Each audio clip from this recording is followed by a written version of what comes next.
Hare Krishna everyone, good evening, welcome to Once Upon a Time. So I see that already Shloka is here, Charvi is here. I'm sure a few more may join as we go. So welcome everyone. Let's play the song for you and then we will start the story. So I hope you're all having a nice day so far.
So welcome everyone again. I see that already there are 8 concurrent viewers and few more may join. Oh, Mahima is also here. Great.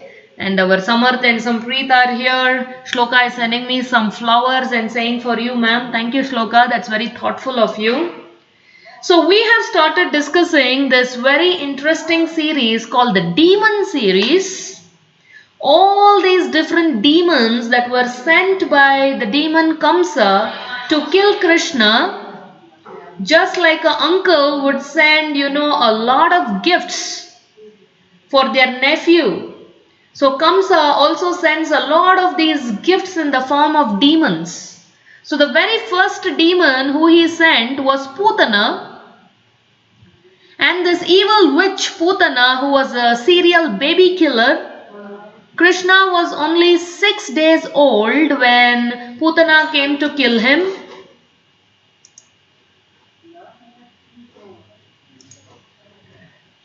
So we all heard that how Putana is a symbol of hypocrisy. She represents the false guru. And false guru are at 2 levels. The external false guru and then there is internal false guru, our own mind. And what did Krishna do? As soon as he saw Putana, although she was disguised like a beautiful damsel, like as though she has just come from the heavenly planets, he just closed his eyes first of all. He completely ignored her. And then when Putana took Krishna and put him on her lap and then started feeding him with the poison smeared milk, then Krishna not only sucked milk from her, but he also sucked the very life force out of her and killed her. And when she got killed by Krishna, Putana, when she started screaming, her true colors came out. No longer was she this beautiful damsel, but she was this evil witch who was 8 miles long. But then Krishna is so merciful, most merciful, that he gave her the place of a nurse, one of the 7 mothers that we have in the supreme world Goloka itself. So now Krishna, who was 6 days old when he killed Putana, as he grew up and became a 3 months old baby, for the very first time Krishna just changed sides. Until then he would just be sleeping on his back. And the very first time Krishna simply changed sides, Mother Yashoda wanted to have a festival. Look at the beauty in Goloka Vrindavana. Every single milestone of Krishna is being celebrated as a grand festival. So just like in ISKCON, Prabhupada would say that if I had the means, I would have a festival every day.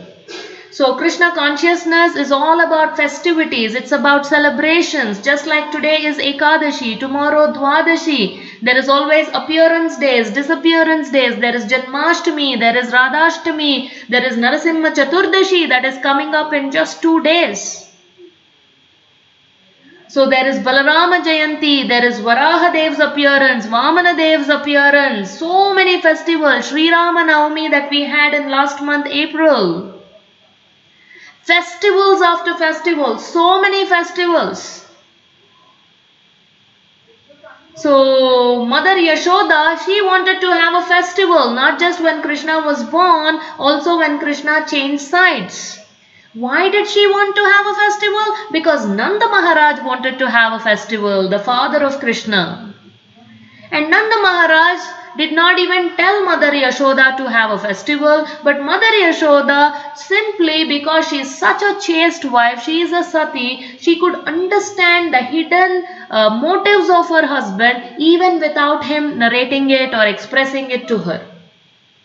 So Mother Yashoda understood. Now festival means what all do we do? It is a great celebration for all our senses.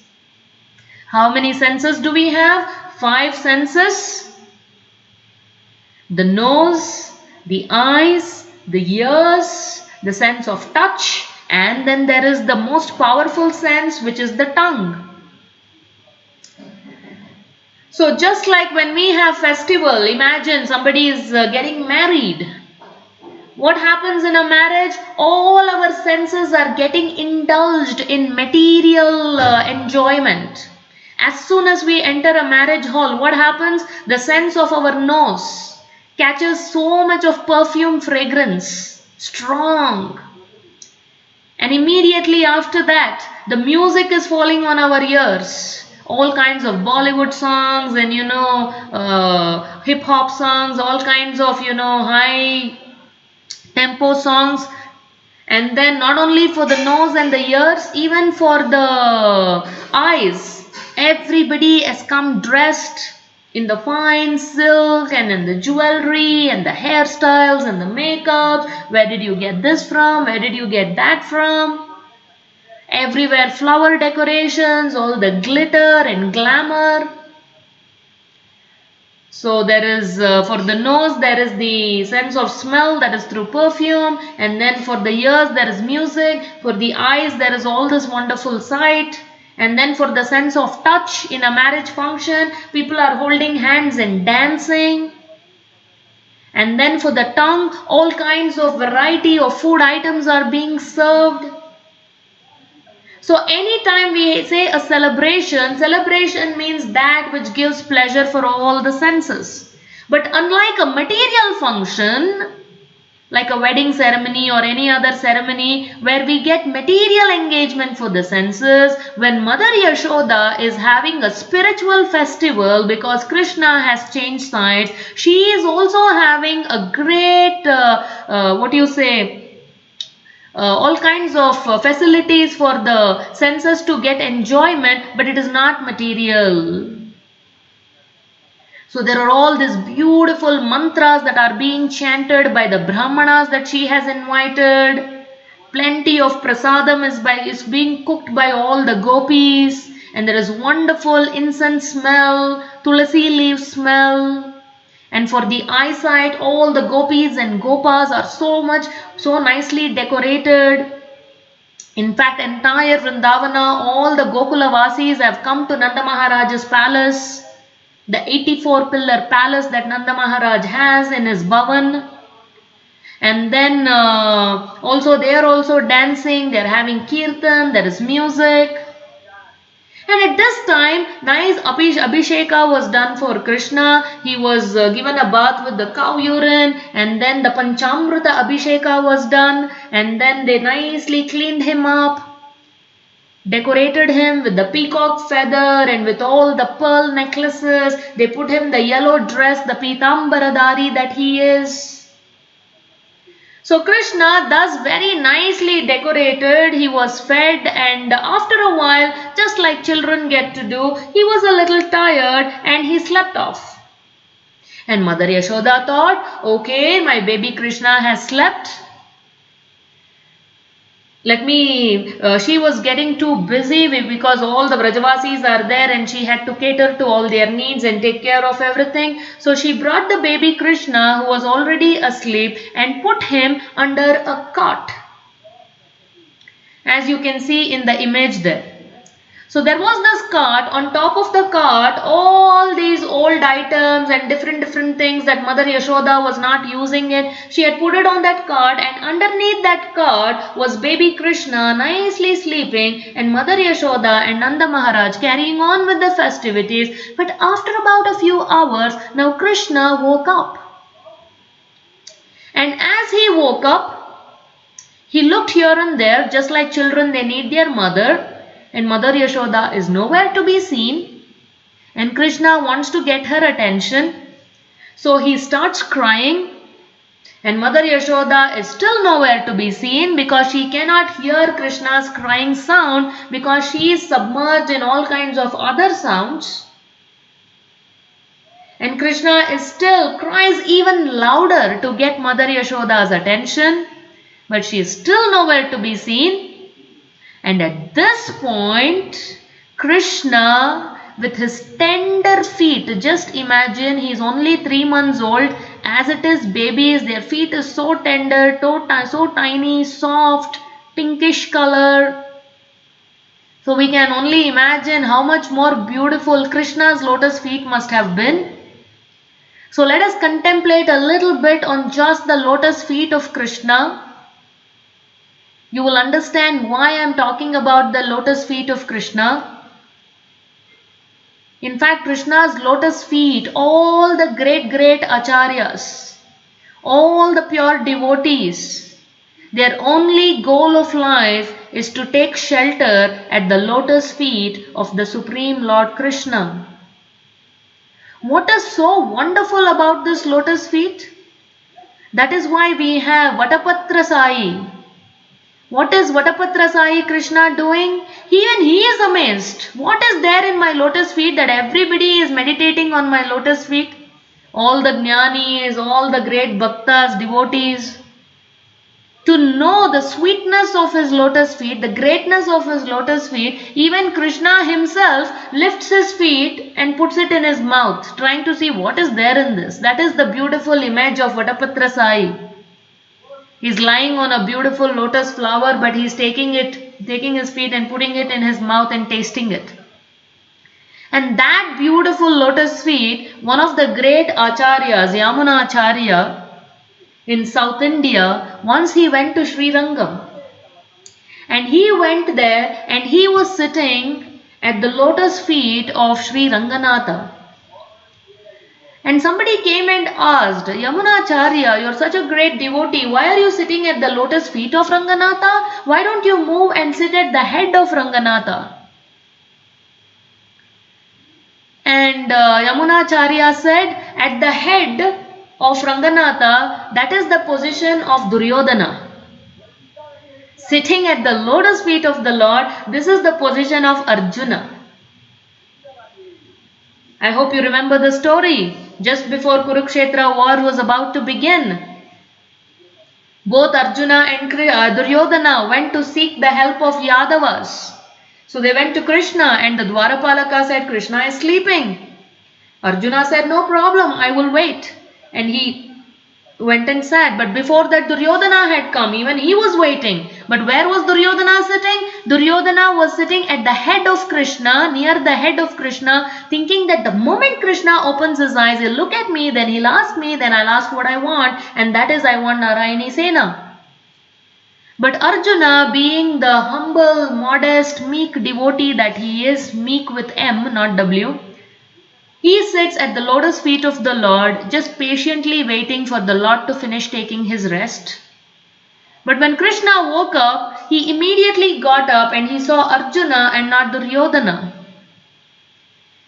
And the moment he asked, hey Parth, when did you happen to come to Dwaraka and how long have you been waiting? I'm sorry I kept you waiting. And Arjuna says, no problem, Lord. And then Duryodhana, he gets up and says, Krishna, I am also here. Then Krishna turns back and says, okay, Duryodhana, so you have also come. When did you come? And what brings you here? And both of them say they've come to seek the help of Krishna to participate in the war of Kurukshetra. And at that point, Krishna says Arjuna is younger than Duryodhana, so rightfully the younger one should go first in asking what he wishes for. Duryodhana, although he is disappointed with this proposal, he has simply somehow to agree. And then Arjuna, when Krishna says, either I can be chosen, either you can choose me or you can choose the Narayani Sena, but if you choose me, I will not lift any weapon and I will not fight. And Arjuna, without a blink of an eye, who was sitting at the lotus feet of the Lord, who does he choose? He chooses Krishna, I just want you. What will I do with Narayani Sena without Narayana, who is Krishna himself? And Duryodhana, within his heart, he is pumped up with joy. He is just bubbling. But externally, he seems like as though, he is indifferent to it. And Krishna, he asks him, are you okay with it? Duryodhana says, okay, that's okay. Internally, he is feeling what a fool Arjuna is. That he did not take Narayani Sena, instead he asked for Krishna, who said that he will not even lift a weapon and is not going to fight. But externally Duryodhana acts like, as though he's settling for what is left out. So he says, no problem, I'll take Narayani Sena. So this was the evil Duryodhana who sat at the head of Krishna and chose Narayani Sena. He lost the war of Kurukshetra. He lost even his life. But the beauty of Arjuna, he was sitting at the lotus feet of the Lord who chose Krishna, and he won the war. Not only won the war, he also won the heart of Krishna by fighting for the sake of establishing Dharma. And he went back home, back to Godhead. So likewise, Yamunacharya is telling, head is the position of Duryodhana, but lotus feet of the Lord is the position of Arjuna, where devotees sit. Such is the greatness of the lotus feet of the Lord.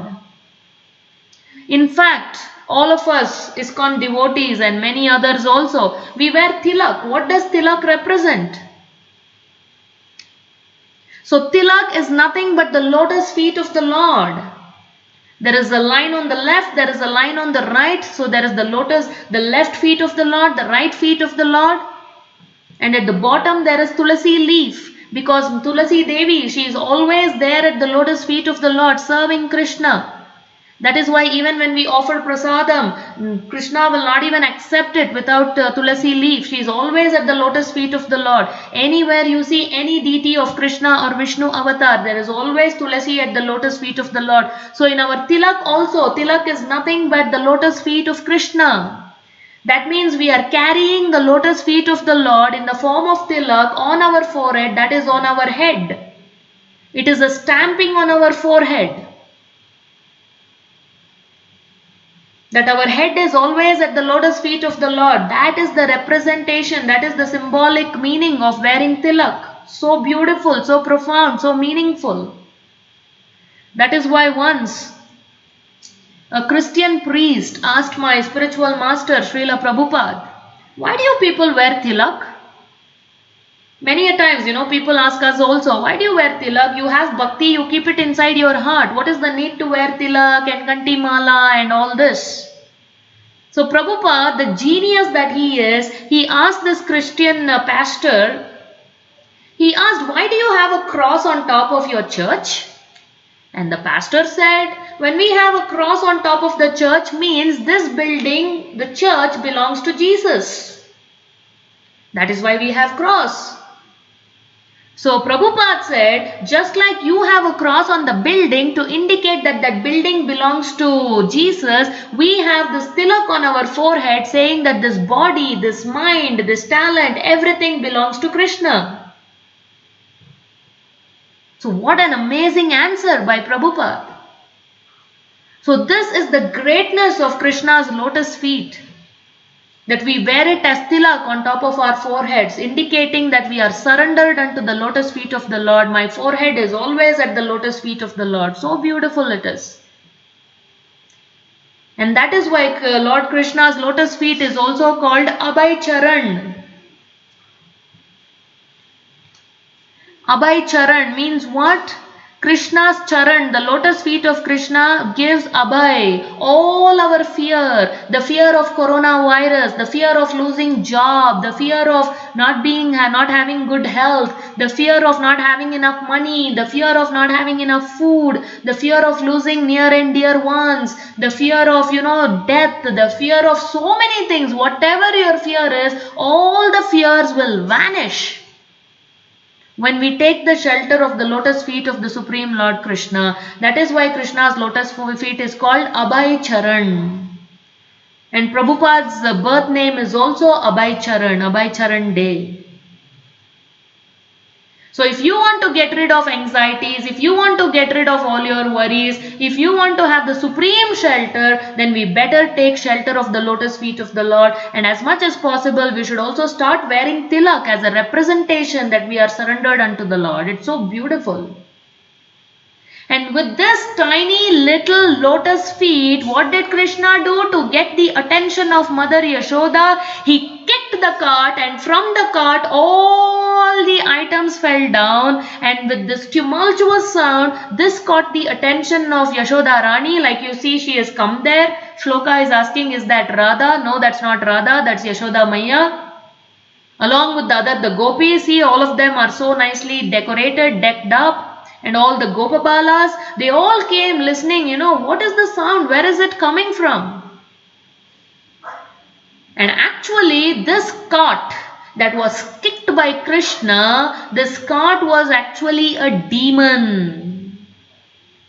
In fact, this demon, what was his name? Shakatasura. The Shakatasura happens to be the brother of Hiranyaksha. Day after tomorrow, his brother Hiranyakashipu is going to be killed by Narasimhadev on Narasimha Chaturdashi. But Hiranyakashipu's brother was Hiranyaksha. So Hiranyaksha had a son. So this son was very evil, just like the father, like son. He was going around and killing so many trees unnecessarily, and it is sinful to cut the trees. In fact, that is why once in Juhu, Mumbai, when the ISKCON temple was being built in Juhu, there were 3 trees that was on the street and they had to be cut down. And when devotees proposed this, Prabhupada did not accept this proposal at all.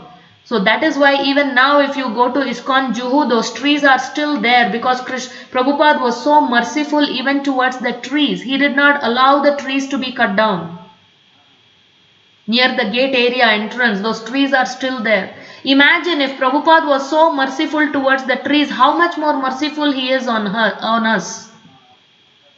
But this evil son of Hiranyaksha, he was going around and unnecessarily killing all the trees, and then he was cursed by a sage. I don't recall the sage's name.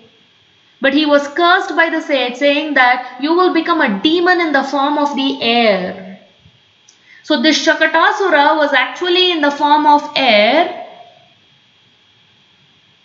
and this evil demon, of course all the demons are evil, so he was sent by Kamsa to kill him, and Shakatasura thought, let me go and get involved, get submerged in this cart and get an opportunity to kill Krishna.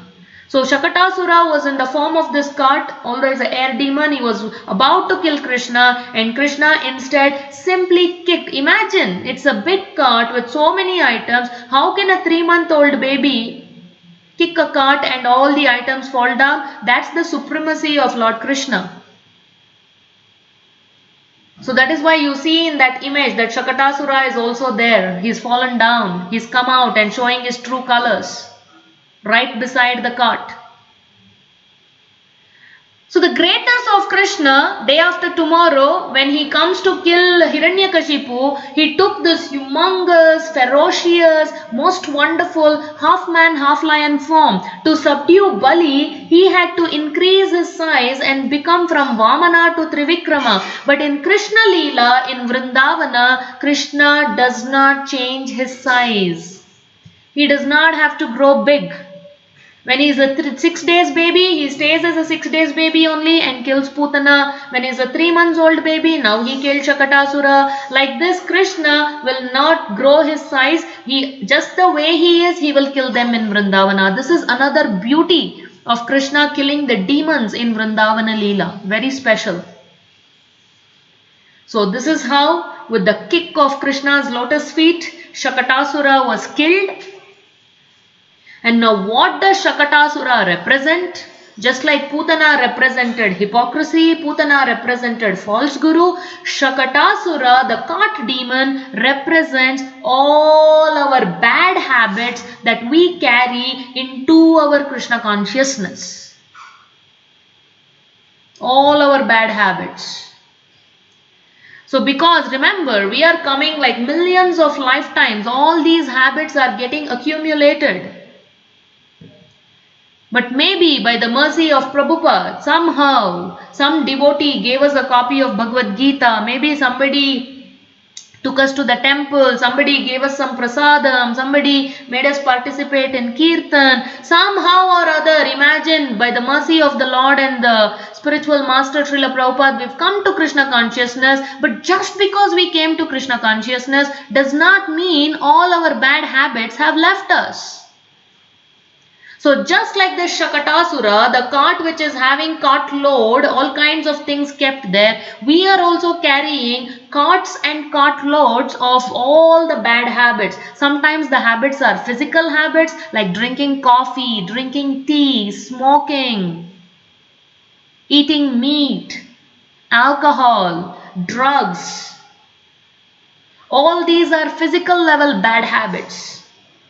That is why we say in the 4 principles, right? No coffee, no tea, no intoxication, no meat eating. These are physical habits. Sometimes even after coming to Krishna consciousness, it takes a while. No onion, no garlic. But we are bringing these bad habits into our spiritual journey and we have to get rid of them. And then there are mental bad habits. Negative thinking, self-doubt, anxiety, worry, stress. There is intellectual level of bad qualities that we bring with us. Fault finding. Always speculating, not understanding the Shastras. Using our own misinterpretations, arguments. These are all intellectual bad habits. And then there is the ego level bad habits. Always wanting to be praised, seeking attention, want to be the center of attraction, want power, want fame, want all kinds of identities, designations. All this is ego level of satisfaction, seeking honor. And there is verbal bad habits, using vulgar words, criticism. So at every level, there are so many bad habits that we are bringing. I just named a few just now. Physical, mental, intellectual, egoistical, verbal. There are so many more actually. Associating with materialistic people. Too much over endeavor for earning money and other things, for material facilities. Addiction to unnecessary things that is not conducive for Krishna consciousness. So like there's so many bad habits that we bring into Krishna consciousness. So how can we get rid of them? When Krishna or the representative of Krishna, when he kicks. What do we mean when he kicks? With his blessing, with his mercy, and with our own effort also, taking the shelter of the lotus feet of Krishna, taking the shelter of the lotus feet of the spiritual master, only then we can also kick the cartload of bad habits that we are bringing from Janma after Janma after Janma. So this is the representation of Shakatasura, the cartload of bad habits. Okay, so at 3 months old, Krishna has killed him. We've spoken a little bit about the greatness of the lotus feet of the Lord, using which he has killed Shakatasura. So if anybody has any questions, feel free. Shloka is asking why no onion garlic Mataji, because onion garlic It's mode of passion and ignorance, and these two are not the conducive. We don't, as devotees, we want to be at least in Sattva Guna, in the mode of goodness. Because we have to chant the holy names of the Lord, we have to study Srimad Bhagavad Gita, Bhagavatam, we should be able to understand finer aspects of life. So for that we need mental clarity. So we don't want to consume food that is in the mode of ignorance or passion. We want to be in the Sattva Guna. So that is why any spiritual aspirants, not just ISKCON followers, even so many others, Madhva philosophers and others, they will not consume onion garlic. So food is not just for the physical nourishment, although like garlic, some people say it has medicinal properties, but that is only for the physical body. Jaisa anna vaisa man. As we eat, so shall our mind be. So we should make sure our mind will be sober and stable, so we can practice nicely. So that is why we should try and avoid all the food items that is in the mode of passion and ignorance, including onion garlic, no mushroom, no vinegar. So anything that stimulates us unnecessarily, agitates our mind, we should stay away from that. We should only eat sattvic food as much as possible. Okay. Suresh ji is asking, if tulasi is not available while offering food to Lord, what to do? Any alternative? Well, I'm not really sure if there is an alternative to Tulasi Maharani. Ideally, we should have it. But at least in the mind, we should think that I am offering Tulasi. Although physically you don't have Tulasi, it is called Manasika Puja. So at least in the mind, you can ask forgiveness to Krishna that Tulasi is not accessible. So at least in the mind, you should say, Krishna, mentally I am offering Tulasi to you along with this Bhoga. Please accept it. And then as soon as possible, you should make arrangements to get Tulasi. And please try and make sure that you are in a conducive situation where there is Tulasi available and you can offer. But when there is absolutely no, you don't have it, then in that case Manasika Puja you can do. Mentally you can offer. And still chant the mantras, the pranama mantras for the Guru, and then the Chaitanya Mahaprabhu's Panchatattva mantra and Hare Krishna mantra, all the mantras you can still chant. Yeah, Charvi is asking who is the son of Hiranyaksha. His name, I think something starts with D actually, Charvi. I'll find out and I'll let you know. I'll do that for you. Yeah, I'll let you know the son of Hiranyaksha's his name. Mahima is asking, should we read and understand BG or by heart shlokas? Both actually. It's not like either or. You have to not only read and understand, but you can also memorize. Especially Mahima, being young kids and all that, you have no excuse but to nicely memorize. So you should do both.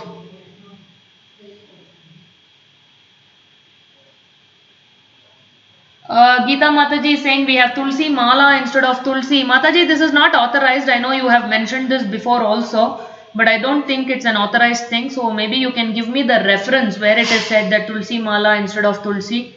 I could not find the reference. If you have it, you please let me know.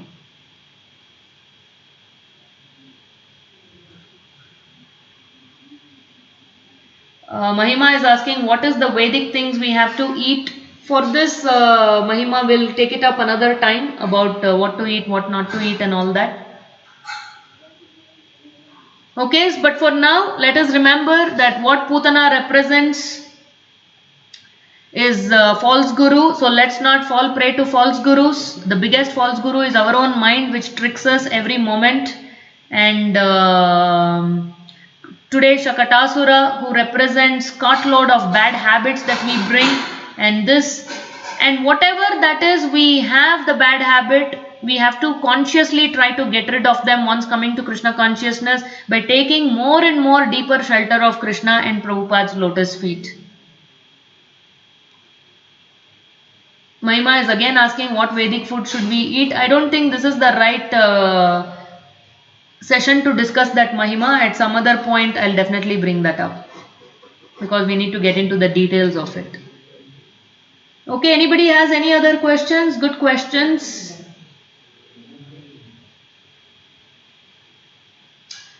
Okay then, so contemplate on Shakatasura and the lotus feet of the Supreme Lord Krishna. Wednesday when we come back, after Putana, after Shakatasura, who is the third demon who Krishna is going to kill, at what age, in what form is the demon going to come, and in what way is Krishna going to kill that demon, and what is that demon going to represent in us, how to get rid of that particular anartha within us, because remember, this is all about cleaning up our heart. This is not simply for entertainment. So let's come back to Once Upon a Time on Wednesday at 8 p.m. and listen 8:05 p.m. because summer camp is running from 5 p.m. to 8 p.m. So at 8:05 we will all gather again and listen to the Demon series part 4. Until then, you take care, stay safe, keep chanting, and always keep taking the shelter of lotus feet of the Supreme Lord. Hare Krishna.